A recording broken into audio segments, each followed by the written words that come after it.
इस बार paperless budget की तैयारी, सॉफ्ट कॉपी से पेश होगा बजट। बाहरी राज्यों के पोल्ट्री से चिकन की सप्लाई 1 सप्ताह तक बंद, बर्ड फ्लू के कारण लिया गया निर्णय। डोनाल्ड ट्रंप के खिलाफ दूसरी बार महाभियोग प्रस्ताव पारित, 10 रिपब्लिक सांसद भी खिलाफ। अधिकारियों ने लिया स्मार्ट सिटी कार्यों का जायजा, सब्जी मंडी में जल्द तैयार होंगी नई दुकानें।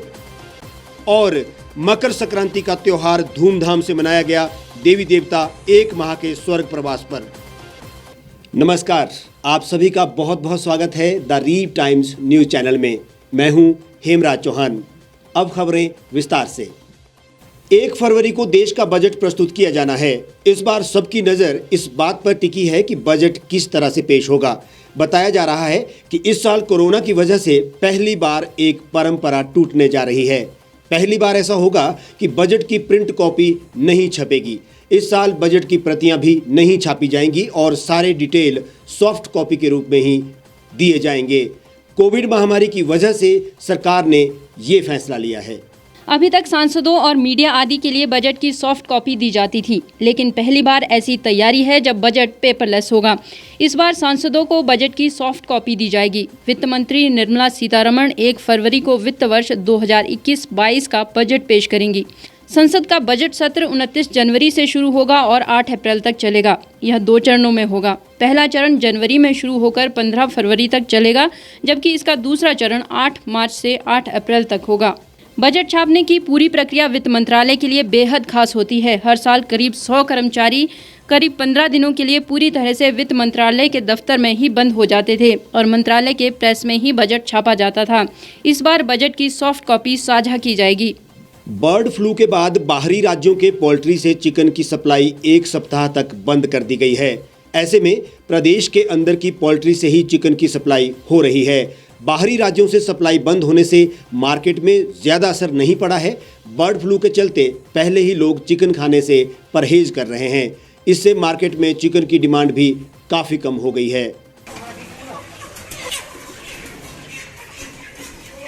शिमला की मीट मार्केट की बात करें तो यहां बर्ड फ्लू के कारण 60% तक कारोबार प्रभावित हुआ है। शिमला मीट मार्केट में चिकन विक्रेताओं का कहना है कि बर्ड फ्लू के फैलने के बाद चिकन के कारोबार में काफ़ी गिरावट आई है।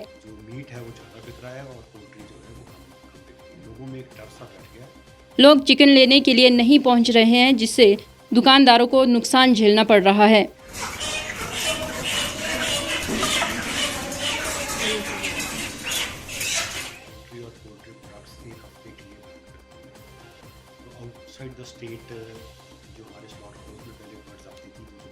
जब से न्यूज़ में आया कि 1 हफ्ते के लिए बंद कर दी गई है पोल्ट्री, उससे थोड़ा 25-30% का और ज़्यादा फर्क पड़ गया।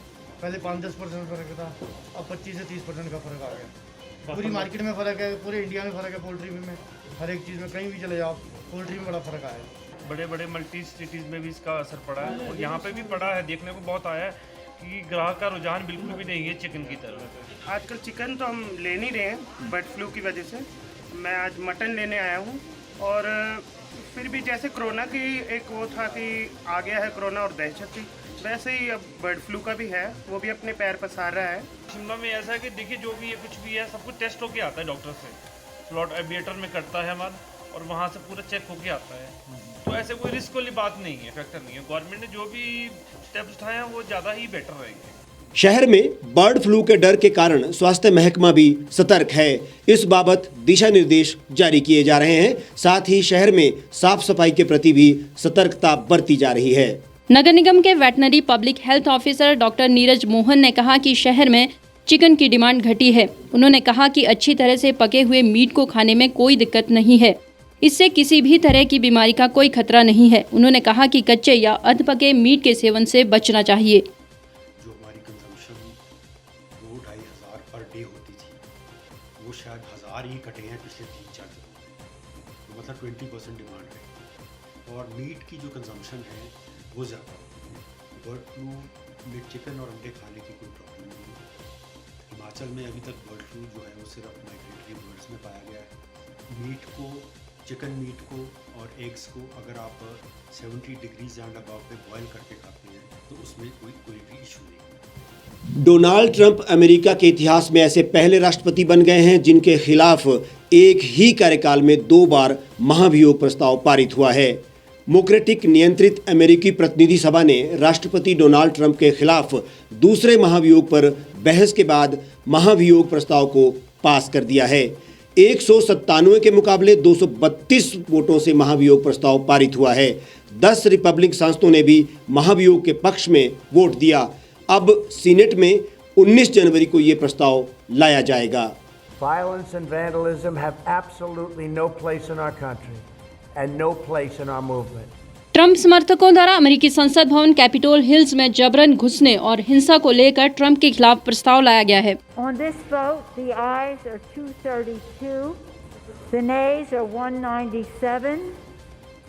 The resolution is adopted. Without objection, the motion to reconsider is laid upon the table. 10 Republican सांसदों ने भी महाभियोग के समर्थन में वोट दिया। डोनाल्ड ट्रंप अमेरिका के ऐसे पहले राष्ट्रपति बन गए हैं जिनके खिलाफ एक ही कार्यकाल में 2 बार महाभियोग प्रस्ताव पारित हुआ है। I think that big tech is doing a horrible thing for our country. इससे पहले अमेरिकी प्रतिनिधि सभा ने एक प्रस्ताव पारित करके देश के निवर्तमान उपराष्ट्रपति माइक पेंस से अपील की थी कि वो डोनाल्ड ट्रंप को पद से हटाने के लिए 25वां संशोधन लागू करें। प्रस्ताव में माइक पेंस से भी अपील की गई थी कि वह कैबिनेट से 25वां संशोधन लागू करने को कहें। इस संशोधन को पूर्व राष्ट्रपति जॉन एफ कैनेडी की हत्या के मद्देनजर 50 साल से अधिक समय पहले ही पारित किया गया था। इसके अनुसार यदि कोई व्यक्ति राष्ट्रपति पद पर सेवा देने उपयुक्त नहीं रह जाता तो उसकी जगह किसी और की नियुक्ति किए जाने का प्रावधान करने के लिए इस संशोधन को इस्तेमाल किया जाता है। राजधानी शिमला में स्मार्ट सिटी के तहत हो रहे कार्य इस वर्ष के अंत तक धरातल पर दिखने शुरू हो जाएंगे। शहर में स्मार्ट सिटी के तहत पार्किंग, आधुनिक दुकानें, पैदल चलने के मार्ग के काम किए जा रहे हैं। शहरी विकास विभाग के सचिव रजनीश ने इन कार्यों का जायजा लिया। स्मार्ट सिटी मिशन के तहत किए जा रहे कार्यों का जायजा लेने के लिए अधिकारियों ने शहर का दौरा किया। टीम ने राजधानी के सब्जी मंडी एरिया में 1 दर्जन से ज्यादा नई निर्माणाधीन दुकानों का दौरा किया और साथ ही सर्कुलर रोड को चौड़ा करने के काम का भी जायजा लिया। सर्कुलर रोड पर टॉलैंड और सेंट बीट्स के पास लोगों के पैदल चलने के लिए फुटपाथ का निर्माण किया जा रहा है। अधिकारियों की माने तो इस महीने के अंत तक इसका काम पूरा कर लिया जाएगा। शिमला जो है वो हमारा स्मार्ट सिटी है और स्मार्ट सिटी प्रोजेक्ट का एक हिस्सा है। जो हमारा फाइनेंशियल ईयर 2021 है, इसके अंदर आप देखेंगे कि ये जो प्रोजेक्ट्स हमारे शुरू हुए हैं ये कंप्लीट भी हुए और उसी की आज समीक्षा जो है वो हमने रखी थी।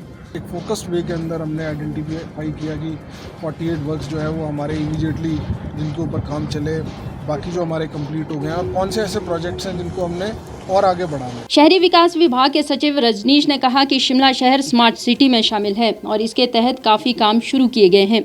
कार्यों को आगे बढ़ाने के लिए लगातार प्रयास किए जा रहे हैं और जन सुविधाओं के प्रोजेक्ट को जल्द पूरा किया जाएगा। शिमला के अंदर जो है मूवमेंट, लोगों का आवाजाही एक बहुत बड़ी समस्या है, तो इसमें पेडेस्ट्रियल पाथ जो है वो रोड के साइड में उसको एक्सटेंड करके बनाना हो या फिर स्काई वॉक्स बनाने हो जिसमें लिफ्ट से लेकर जो है आगे पार्किंग तक और मेट्रोपोल की बिल्डिंग तक चीज़ें चल सके। ये आजीविका भवन के ऊपर हम खड़े हुए हैं जहाँ पर हम चाहते हैं कि जो हमारे स्ट्रीट वेंडर्स हैं अभी सड़कों पे बैठे हैं उनको शॉप्स जो हैं वो अलॉट की जा सकें, तो एलिवेटर्स जो हैं वो लग सकें। तो हमारी इच्छा यही है कि स्मार्ट सिटी शिमला जो है उसके अंदर लोगों को मूलभूत सुविधाएं वो बेहतर तरीके से मिल सकें। सब्जी मंडी में बन रही दुकानों के निर्माण कार्य में सचिव ने तेजी लाने के भी निर्देश दिए। सब्जी मंडी में कुल 65 पुरानी दुकानों को तोड़कर प्रीफैब तकनीक से नई दुकानें बनाई जा रही हैं। इस दौरान स्मार्ट सिटी के एमडी आबिद हुसैन और नगर निगम आयुक्त आशीष कोहली भी मौजूद रहे। इस मौके पर शहर की सड़कों के किनारे बनने वाले पैदल पाथ और सब्जी मंडी में बन रही दुकानों के कार्य की जानकारी ली, जिसके बाद संजौली आईजीएमसी के लिए बन रहे कवर्ड पाथ और पार्किंग का निरीक्षण भी किया। साथ ही कार्यों में तेजी लाने के निर्देश भी जारी किए। वीरवार को पौष मास की समाप्ति के साथ ही मकर संक्रांति के दिन ऊपरी क्षेत्र के देवी देवता 1 माह के स्वर्ग प्रवास पर चले गए हैं। वीरवार को ऊपरी क्षेत्र के मंदिरों में पूजा अर्चना के कार्य के बाद देवी देवताओं को विदाई दी गई। अब 1 माह तक मंदिरों में धार्मिक कार्य प्रतिबंधित रहेंगे। मान्यता के अनुसार हर वर्ष मकर संक्रांति को देवी देवता स्वर्ग प्रवास पर जाना आरंभ कर देते हैं। इंद्रदेव की सभा में हाजिरी लगाकर देवी देवता 1 माह के बाद धरती पर लौटेंगे और अपने गुरुओं के माध्यम से पूरे साल घटित होने वाली घटनाओं की भविष्यवाणी करते रहेंगे। मान्यता के अनुसार मकर संक्रांति पर 1 माह के स्वर्ग प्रवास पर गए देवी देवता इंद्रदेव की सभा से अपने अपने क्षेत्रों और गांव के लिए आशीर्वाद लेकर आएंगे। इस दौरान 1 माह तक मंदिरों में धार्मिक कार्यक्रम आयोजित नहीं किए जाएंगे। वीरवार को संक्रांति पर्व पर मंदिरों में पूजा अर्चना आयोजित की गई। शास्त्रों के अनुसार इस अवसर पर किए गए दान से 100 गुना पुण्य प्राप्त होता है। मकर संक्रांति के दिन घी और कंबल के दान का भी विशेष महत्व है। इस त्योहार का संबंध केवल धार्मिक ही नहीं है, बल्कि इसका संबंध ऋतु परिवर्तन और कृषि से भी माना गया है। इस दिन से दिन एवं रात दोनों बराबर होते हैं। मकर संक्रांति का पौराणिक महत्व भी बड़ा है। मान्यता के अनुसार मकर संक्रांति के दिन सूर्य देव अपने पुत्र शनि के घर जाते हैं। इस अवसर पर शिमला के मंदिरों में भी लोग सुबह से भगवान के दर्शन के लिए नजर आए और पूजा पाठ और दान पुण्य किया। वासुदेव आचार्य ने बताया कि मकर संक्रांति का पर्व हर्षोल्लास के साथ मनाया जाता है। मकर संक्रांति की सुबह ब्रह्म मुहूर्त में उठकर ठंडे पानी या तीर्थ स्थान पर स्नान करने का विशेष महत्व माना गया है। वहीं संक्रांति के दिन घी और खिचड़ी बनाने का भी विशेष महत्व है। सूर्य जब मकर राशि में प्रवेश करते हैं तो मकर संक्रांति कहा जाता है। मकर संक्रांति का त्यौहार मनाया जाता है। मकर इस दिन जो है सूर्य उत्तरायण कहे गए हैं। इस सूर्य जो है उत्तरायण में चले जाते हैं। जो खास ऊपर के जो पहाड़ी हमारे क्षेत्र है इनमें जो है देवता जो है स्वर्गवास को जाते हैं 1 महीने के लिए। और आने वाली अगली जो फागुन की संक्रांति है उसमें जो है देव कार्य जो है शुरू किए जाते हैं। खास करके जो है दान और स्नान का बहुत महत्व है। इसमें प्रयागराज में, गंगा में तथा किसी भी तीर्थ स्थान पर आप स्नान कर सकते हैं। माघ महीना जो शुरू होता है मकर संक्रांति में, उसमें जो है पूरा महीना जो है लोग जो भी तीर्थ है कुआं तालाब आदि में भी स्नान करते हैं। इस दिन भी जो है तिल, गुड़, गचक और गर्म चीज़ों का जो है सेवन अधिक किया जाता है। पौष मास के शुक्ल पक्ष में मकर संक्रांति को सूर्य धनु राशि से मकर राशि में प्रवेश करता है। इसी दिन से सूर्य उत्तरायण हो जाता है। शास्त्रों में उत्तरायण की अवधि को देवी देवताओं का दिन और दक्षिणायन को देवी देवताओं की रात के तौर पर माना गया है। मकर संक्रांति के दिन स्नान, दान, तप, जप, श्राद्ध और अनुष्ठान आदि का अत्यधिक महत्व है। इस बुलेटिन में फिलहाल इतना ही। बाकी तमाम खबरों के लिए आप देखते रहिए और जुड़े रहिए द रीप टाइम्स के साथ। गांव की चौपालों से लेकर संसद के गलियारों तक, गृहिणी के चूल्हे से लेकर निवेश और बाजारों तक, किसानों के हाल से लेकर खेत और खलिहानों तक, शिक्षा और स्वास्थ्य से लेकर खेल के मैदानों तक, संसद के प्रधान से लेकर पंचायत के पंच तक, सेंट्रल हॉल से लेकर ग्राम सभा के मंच तक, हर खबर पर रहेगी हमारी पैनी नजर।